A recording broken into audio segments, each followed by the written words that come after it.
Imagine waking up on an ordinary morning, opening the drawer where your family has kept its savings for generations, and realizing that even though nothing physical has changed, what once represented safety is now a federal crime. That is exactly how millions of Americans began April 6, 1933. Yesterday, gold was protection. Today, it was evidence of guilt. And almost no one realized they were about to take part, voluntarily, in one of the quietest and most effective episodes of expropriation in modern history. America was already on its knees. The Great Depression was not a distant economic concept. It was the hollow face of an unemployed neighbor, the meager meal on the table, the bank closed with a makeshift sign on the door. People no longer trusted promises, institutions, or printed paper.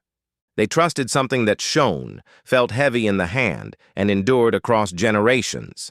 Gold. Coins stored in tins, bars hidden behind false walls, certificates carefully folded away. When everything collapses, the human instinct does not seek profit. It seeks survival. And that is precisely where the conflict emerged. While ordinary citizens saw gold as shelter, the government began to see it as an obstacle. Since the late 19th century, the U.S. dollar had been tied to gold. This meant limits, restraints. Money could not be printed without real backing. For decades, this system worked. People believed that behind every bill there was something tangible. But in 1929, the structure began to crack.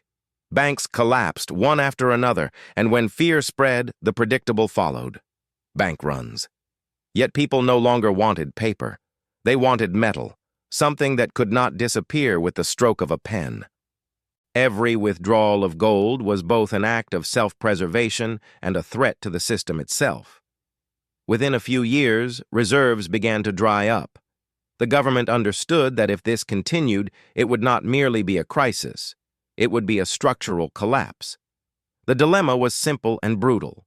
Keep the promise made to the people, or break it in order to save them. Then came the decision that changed everything. A document signed quietly behind closed doors turned ordinary citizens into criminals overnight. The order was clear. All gold had to be surrendered to the state, all of it. No debate, no negotiation, no meaningful exceptions.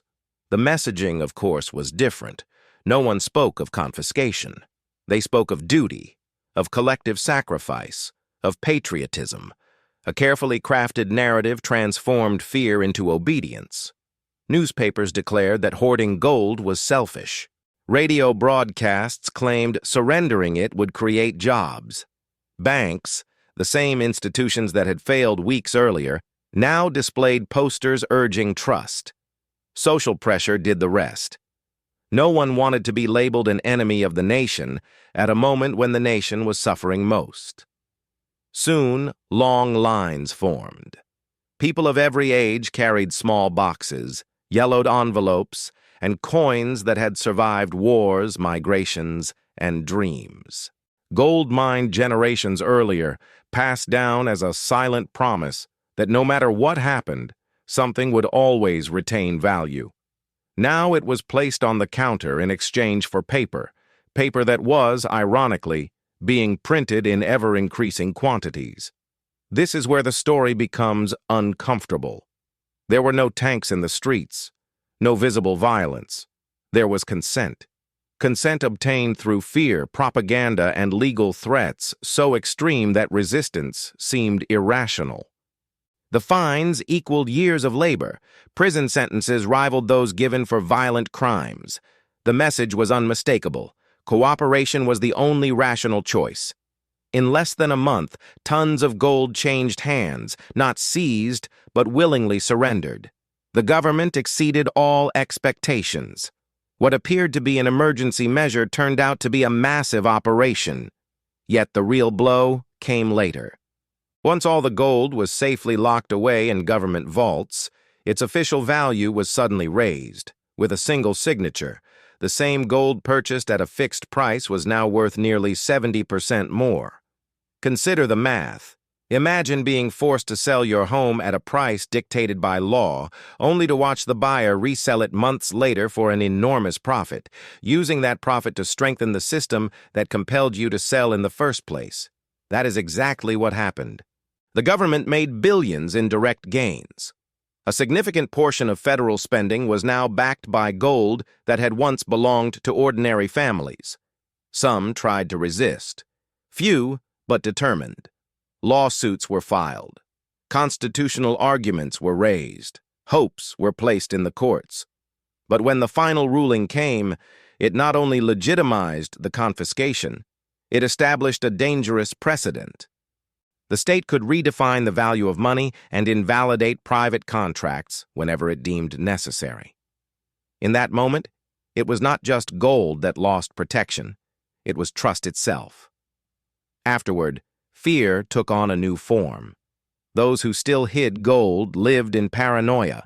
Investigations intensified, informants multiplied, surveillance became routine. Gold, once a symbol of freedom, had become a liability. And to store this enormous accumulation, the government built an almost mythical fortress, designed not just to protect wealth, but to symbolize absolute control over it. Massive walls, monumental doors, security systems bordering on excess, all to guard something that no longer belonged to those who had mined it, saved it, or inherited it. The inevitable question remains, was it worth it? Economists still debate whether this policy accelerated recovery from the Great Depression. Some argue it did. Others believe the moral cost was far too high. But perhaps the most important question is different.